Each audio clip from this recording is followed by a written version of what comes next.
Assalamualaikum warahmatullahi wabarakatuh. Apa kabar antum hari ini? Alhamdulillah luar biasa, tetap semangat. Allahu Akbar. Yes. Segala puji dan syukur hanya untuk Allah Subhanahu wa taala. Segala ujian yang saat ini ditimpakan kepada kita masih diberikan rahmat untuk menjalani Ramadan di tahun ini. Puasa di siang harinya, qiyam di malamnya, memperbanyak qiraatul Quran, memperbanyak berzikir, berkumpul bersama keluarga, dan bertakarub kepada Allah Subhanahu wa taala secara maksimal. Maka kita ucapkan alhamdulillah bi ni'matillah. Salawat serta salam marilah kita limpah curahkan kepada Rasulullah sallallahu alaihi wasallam, kepada para keluarganya, sahabatnya, dan siapapun yang mengikuti beliau dengan ihsan hingga akhir zaman. Amin amin ya rabbal alamin. Alhamdulillah hari ini kita sudah masuk kepada hari 23 Ramadan. Semoga sama-sama kita mengencangkan ibadah-ibadah kita di 10 hari terakhir di bulan Ramadan ini. Hari ini insya Allah Ibu akan sampaikan terkait menangis karena ingat dan takut kepada Allah Subhanahu wa taala.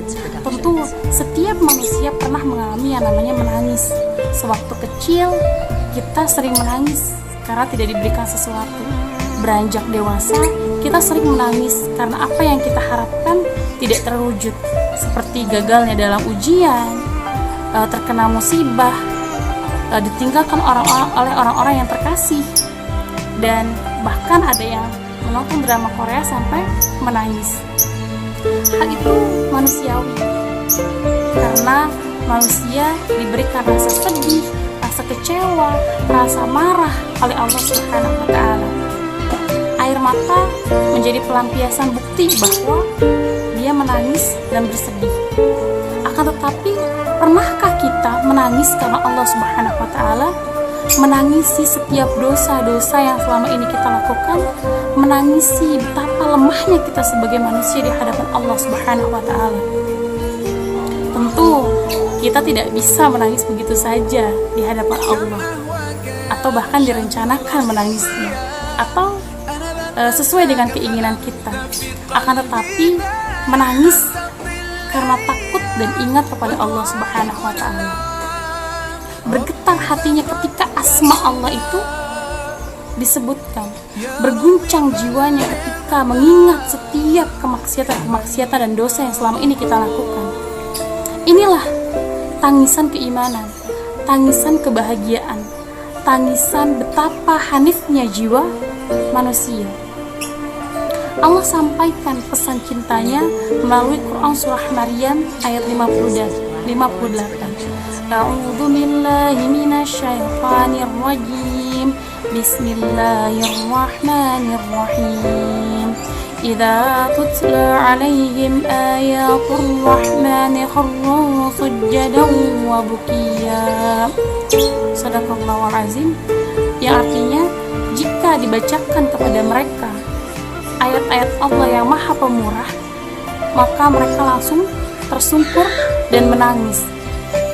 Ayat ini menjelaskan bahwasannya ketika mereka mendengarkan kalamullah yang berisi berupa hujah-hujah, fakta-fakta, dan betapa besarnya kekuasaan Allah, mereka langsung bersujud di hadapan Rabb-nya, seraya tunduk dan merendahkan diri di hadapan Rabb-nya tersebut, dan memuji setiap nikmat-nikmat agung yang diberikan kepada mereka.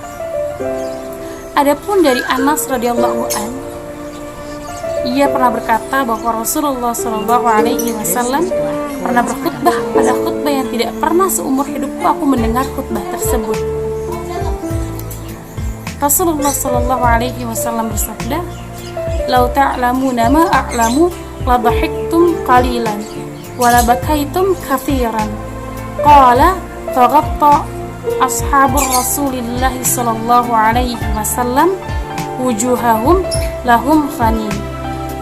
Yang artinya, andai kata kalian mengetahui apa yang aku ketahui, maka niscaya kalian akan sedikit tertawa dan banyak menangis. Kemudian sahabat menutupi wajahnya dan menangis terseduh-seduh. Muttafaqun alaih. Ayat dan hadis ini menjelaskan kepada kita bahwasannya Allah mensunahkan kepada kita untuk menangis karena ingat dan takut kepada Allah Subhanahu wa taala. Ketika kita tidak menangis, maka usahakan kita untuk bisa menangis karena mengingat dosa-dosa yang selama ini. Dan jelas hadis ini gitu ya, bahwasanya kita diperintahkan untuk menangis karena ingat dan takut kepada Allah Subhanahu wa taala. Semoga kita sebagai seorang muslim dimudahkan untuk bertaubat dan mengingat bahwa dunia ini hanyalah sebuah jembatan untuk kita menuju surga dan kehidupan yang jauh lebih kekal, dan dimudahkan untuk tidak mengulangi setiap dosa-dosa yang selama ini kita lakukan, dan dimudahkan kedua mata ini untuk senantiasa menangis karena ingat dan takut kepada Allah Subhanahu wa taala. Semoga tausiah di Zuhur ini bermanfaat untuk antum semua. Mohon maaf dari ibu. Wabillahi taufiq wal hidayah. Assalamualaikum warahmatullahi wabarakatuh.